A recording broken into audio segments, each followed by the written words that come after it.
being ready, opened up here for Team Indonesia. And Arashi, the Irithel up against the Beatrix here, up against so much dive as well. A lot of CC. Might be a risky pick for the side of Indonesia. but it is the best pick in my opinion, looking at it right now with all the bans. Maybe something crazy will come up, but it definitely shows that the Philippines want to have advantage in the late game. That Leslie and Claude are both very late game heroes, so maybe Indonesia can throw a curveball and pick a very aggressive early game hero instead. But no, it will be the Melissa. It still has a lot of AoE and a lot of potential to push away all these heroes that can pose a threat to the roster, at least the backline of Indonesia. So a very counter-smart approach as well. But finally, Philippines are going to round out their team composition. It's going to be Lapu Lapu. Will it be the signature as well? You gotta do it, man. You gotta do it, man. Do it. Come Philippines hovering over the signature pick. The M3 Blacklist International skin. But they would just hover over the Matilda. They decided to go for the Matilda, maybe for game number 1 here. Maybe they're saving the best for last, Arashi. But I can't believe they've there's done already this. a good show from the Philippines, showing that even as a shadow pick, it got us all hyped. It got the viewers all hyped as well, 100%.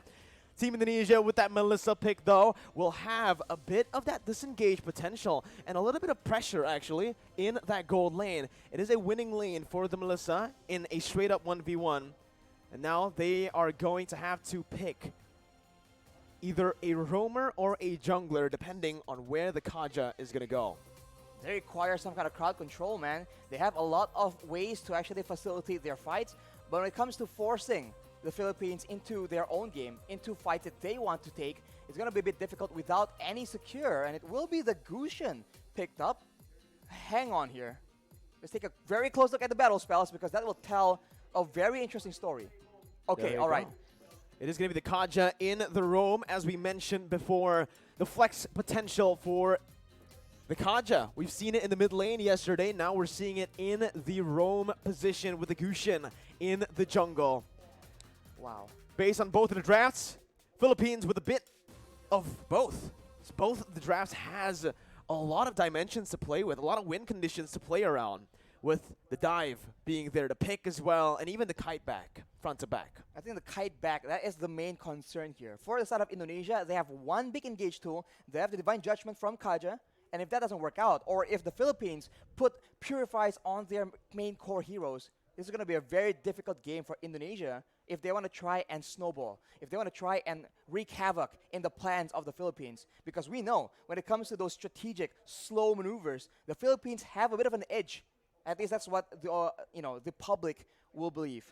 Well, we'll see how the match plays out here, Rashi, as we are going to get ready for the game. We're going to get ready to enter the portal, to enter the Land of Dawn for Team Philippines versus Indonesia on the opening match of day number 2.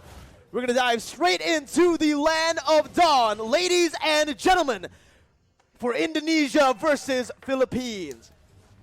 Wow, honestly, the early game is going to be so important here, because at any moment, right, any one of these teams, they can actually get an advantage, and if they do, both Indonesia and Philippines are notorious for taking that kind of lead and actually using it as efficiently as possible and punishing every single mistake. And if they do that, they can set the tone for the mid to late game all the way since as early as the 2nd or 3rd minute. You can see in the start here, both teams wanting to go for just a normal start, not really going for anything too aggressive early on. They both just want to clear their camps, get to a point where they can finally actually deal out some damage to burst and obviously use those power spikes well. Here, Arashi, with the pathing of both of the junglers, it does feel like they want to play towards the side laners a little bit early as well. We've also seen many times that Del Rosario on the utility junglers really likes to go and clear that gold lane to help the Beatrix out. Well, the early game, it's going to be so much pressure, so many things for the roamers to do, right? Because in the early game, it's always about how the roamers can facilitate. Will they move towards the gold lane? Will they move towards the mid lane? You know, once you get one of your laners ahead, that will allow you to use that lane as the basis to make plays happen. Well, here it is once again, 2 minutes in, and it's going to be Team Philippines, who has a bit more pressure around a turtle with the Black Dragon form being popped in. It's still going to be Del Rosario who secures the retribution on the turtle. Divine Judgment going to be popped in towards Padapop, but it's not going to work. That is a very, very tanky hero. And you can see that despite all the burst damage being used by the Indonesian team, you do see that the Lapu Lapu, man, is just so tanky. And we've seen this from Malaysia yesterday, actually. Formace able to 1v4. Maybe we'll see a similar play out for the Philippines in the bottom side. 2 minutes in, it's already a neutral objective secure for Team Philippines. And now they're going to look, again, just to play it calmly, play it efficiently. And that's exactly what they need to do. They do not need to go for anything too aggressive here when they have the lead. For the Indonesians, they need to make sure that they abuse that Cult Altar as much as possible. They do have the Black Dragon form as well, so those objective takes are going to be very much in their favor, only if they're able to actually get an advantage and actually capitalize on the fact that they have a bit more crowd control and they have a lot more utility that they can actually abuse to force the Philippines into a tough spot. But of course, if they do go too aggressively, there is a Lapu Lapu, there is a Valentina, so a lot of counter-engage potential from the side of the Philippines. Well, here it is, another engage coming in, and that's going to be Dreams taken really low. First blood over to Philippines as they're looking for more. That's the IMU doing work, stealing away to the Divine Judgment and picking up another for Imam in the mid lane. That is what you have to be aware of, man. If you don't want to deal with the engage, you can engage on the engager, and that is exactly what the Philippines have done. They take out Dreams, and they hunt for stragglers afterwards. They have the tempo in the game right now, and if you look at the side lanes, that is where the action will start building up. Because with pressure in all the lanes from the Philippines, they're going to try and cut into the jungle and cut off members of Indonesia from their own backup. I just really like how Soriano is taking this lane, is approaching this lane, this matchup, right? Up against the Melissa, he knows exactly that he is going to lose out if he goes for these trades, if he goes for these 1v1 duels. So what he does is he swaps over to the Bennett just to clear out the waves, rotates over to help this team, and simultaneously gets even more gold because they're trying their best to actually funnel as much towards Soriano. And if Soriano gets a bit more items, he can very easily start poking down members from the side of the Indonesians because there's only one real tanky frontline member in Psychots, and if he is too low for a fight, it's going to be very difficult for the Indonesians to try and contest any kind of objective. Well, ladies and gentlemen, here, Villa Luna in the gold lane. They're looking for some plays here up in the gold lane. The gold lane for sure has been the target for a lot of plays, but here we go, Nibu's Passion. Soriano picking up a kill, and now Dreams is going to be very, very low. Gets out just barely here, but you can already see the cut coming in from Del Rosario over the top side. There's going to be flickers over under the tier 2. Dreams not using flicker just yet. Very wise to save that flicker, as he did have a bit of backup. Oof, as we called it out, man, the side lanes. There you go. Indonesia just a bit too late, a bit too behind when it comes to that pressure, and the Philippines absolutely capitalize and punish anybody who doesn't want to back away from their first turret, and they have taken the first structure, the first objective, and with that, they will have a lot more areas on the map to make plays around, and they do have a lot of very good catch. This is it, Arashi. This is the meta that we have been mentioning about. The ultimate bonding experience where they group up as 5 into the mid lane. They start to just put in a lot of mid pressure so that they can actually have more room to play in the side waves. 4 members grouping up and always just dap-a-dap in that XP lane solo. Villa Luna right now, though, has completed that Radiant Armor. That item reduces damage when it comes to multiple instances of damage. So against a Faramis, against a Kaja or the Gusion, it's going to be very good. But look at that. Pick potential over to Del Rosario when he comes in, using so much damage with the Appraiser's Wrath, taking back a whole lot of HP and outplaying the situation, turning it completely around. It's looking bad for Indonesia, as that's going to be the 3rd turtle over to Philippines with no trades on the board, no turrets, no kills so far. They put a trigger on that play with the objective to try and force the Philippines' hand, But instead, the Philippines has all the answers. A tanky front line, two tanky front lines, in fact, and a lot of utility to ensure that their member stays alive, and afterwards, they can just chase and take out members of Indonesia one by one. And even then, they go for the pressure, and it seems like the Indonesians, they have to try and make a huge play happen or a massive pickoff. But it's going to be very difficult because the positioning from the Philippines is way too good. The setup, the positioning, and the trigger instantly onto Psychots, picking him up, baiting Indonesia over to that bottom side to pick up a free turret and 2 free kills in the process.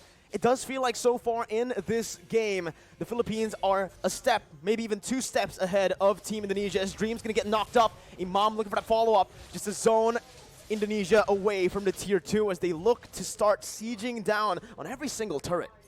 The damage difference right now from both teams is just so difficult to deal with.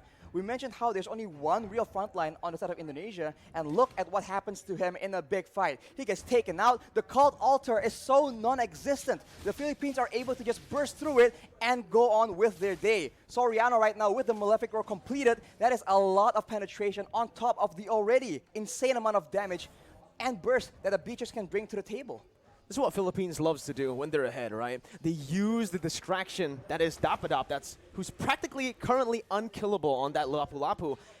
They use him as a distraction in the side lane, solo, picking up a turret. Meanwhile, they set up on the other side. Usually, they like to play on the opposite side and use the conceal to catch the enemies off guard. But there, you can see, again, a curveball thrown over to Indonesia, or maybe Indonesia have done their research onto how Philippines likes to play with the lead.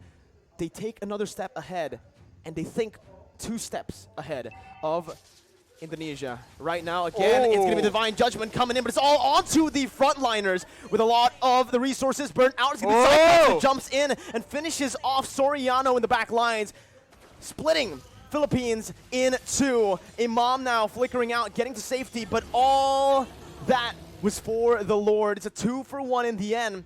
2 kills over to Indonesia for a Lord take. Arashi, who's it worth for? Oof, I think considering the fact that the Philippines are so ahead and they are focusing now more than ever on taking all those structures away from Indonesia, I think the Lord will be very, very beneficial. Unfortunately, they lose their gold leaner as well, which is not ideal. But if you take a look at the items right here, he is on 7,300 gold. As we mentioned, BOD and straight to a Malefic Roar, ensuring that anyone getting caught in his ultimates will get absolutely decimated. What's another thing that I want to mention is the fact that the kill, 2 kills that Indonesia picked up earlier was onto 2 members with no bounty. There was no shutdown there. So even though Indonesia were able to find some kills, it was just normal gold. It wasn't the added gold that we usually see. And they get the Lord for that. So if it was a shutdown, I would actually say that Indonesia definitely came out on top in terms of value. But here, Taz might actually be caught, forced to use that ultimate defensively to get out. And everyone is from the Philippines is available because the death timers are very, very short, and they're going for a siege here where Indonesia don't have a lot of tools to try and counter the poke damage. Slowly but surely, the Philippines is chipping away at the structures and at the EHP bars of the Indonesian players. It's a good defense by Indonesia. They're able to minimize their losses here, only losing that tier 2 in the mid lane for now. But Brands is going to be zoned away from that mid lane. Philippines looking for that, but look at Psychots with the Petrify. He's able to find 2 on the flanks. Psychots absolutely massive as his engage has started a war that Indonesia can finally win here in this game. 3-for-0 trade as Indonesia look to climb, to crawl themselves back in this game. Blink and you'll miss it. An engage that gave way for Indonesia to take 3 kills for a trade of none. And along with that, Taz is able to secure the purple buff from the side of the Philippines as well. So now they have a momentum. They have recovered a bit of that gold difference. Only 2K right now. But the Philippines, they are still in the lead, and they are no stranger to these late game situations. Dreams opening up the map just a bit. Going to be chunked down by Del Rosario, but he is going to be able to back off without having anything taken away. Honestly, looking at it right now, Rashi, Indonesia, their main win condition, we thought it would be Brands on that Melissa. We thought it was going to be the Gushin on the hands of Taz, but it's actually Psychots, the man that has been doubted so many times by everyone. By the public. I mean, this man has had a very lackluster season in his last performance. That was a performance in the last season, actually, rather. But here, knowing that Indonesia are relying very, very heavily on a very reliable engage, his Yuzong has been critical, but after 2 engages, will Philippines fall for the same trick twice? Divine Judgment over the Dreams. That's going to be the frontliner taken out. That's going to be that. Oh my god, so much damage onto the Lapu. Unfortunately, won't be enough though. And now Indonesia, they're actually backing away, and it will be waiting for the Lord take. And Philippines, they are so good at the Lord dance. Going back and forth, waiting for their opponents to make a mistake, and with such a long-range basic attack on their B-tricks, they can do better. That's what they were waiting for. The Black Dragon form now baited out. Psychots with a Petrify onto Soriano, who's forced to flicker out, but Psychots jumps in. 1v4, soaking in all the damage and sustaining back up. Top it up, gonna be taken down by Brands, and that's another kill over to Indonesia, who were able to play with the death timers of Dreams really well, with them now respawning. They've taken back the lead if they actually can secure the Lord, which they should be able to. Free Lord over to Indonesia. They're not stopping just yet though. Concealed play from Indonesia. They back off. Back off for now, as the orange buff will be contested as well. So the Philippines are now on the back foot. And if we look at the composition, in a way, right, in the big team fights, there's a lot more DPS and utility available in the hands of the Indonesians. After that play, they go for the purple buff as well. And the Philippines have a huge problem on their hands. The Black Dragon form lasts for way too long. The Guiding Wind was used to try and buy some make some distance, buy some more time, but it was not enough. The Philippines must come up with a different solution, a different answer. A momentum shift in the 13th minute of the game. And now it's Philippines who have their backs against the wall with the Enhanced Lord marching in that top lane. Evo's Legends here, Team Indonesia, are going to look to try to siege them down. Psychots once again with a Black Dragon form as Del Rosario tries his best to keep Psychots at bay. The damage comes through once again for the siege to take place, but that's going to be Dapadap, who jumps in with the Bravest Fighter. But it's going to be a good disengage from Indonesia, backing off knowing that they have found some value. They've taken every single tier 2 except for the bottom lane. And look at how Psychots is playing around with his Petrify, man. He goes in for the Black Dragon form, but he doesn't always use that Petrify. And when you think about it, the Petrify is what makes these engages so dangerous. It guarantees the Furious Dive knockup, and that is what allows Indonesia to just be a lot more elusive. And as we talked about it earlier, this is what is so dangerous. They can feint around, act like they're about to engage a fight, and then back away. The Philippines need to identify the right moment and then adjust accordingly. Do they want to go and fight after the Black Dragon form is down, or do they want to just stall? Villaluna with that circling eagle over the Brands, but it's going to be baited in with the Cold Altar placed as well. Soriano targeted by the flanks, and that's going to be Taz who picks up the Beatrix. Soriano taken down, Brands in the midst of it all, still life-stealing with his fire! Brands is massive! He is an absolute beast as he wins the battle for Indonesia! It's a 4-0 trade!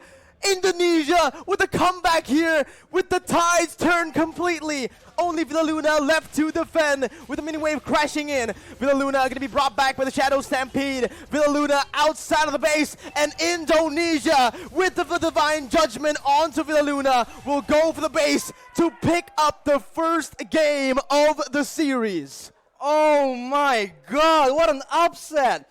It looked like the Philippines were going to cruise to an easy victory, but the Indonesians pull through. 1-0 right now, and they have shown that against all odds, against all the hate and the doubters, they are here to stay. Give the MVP.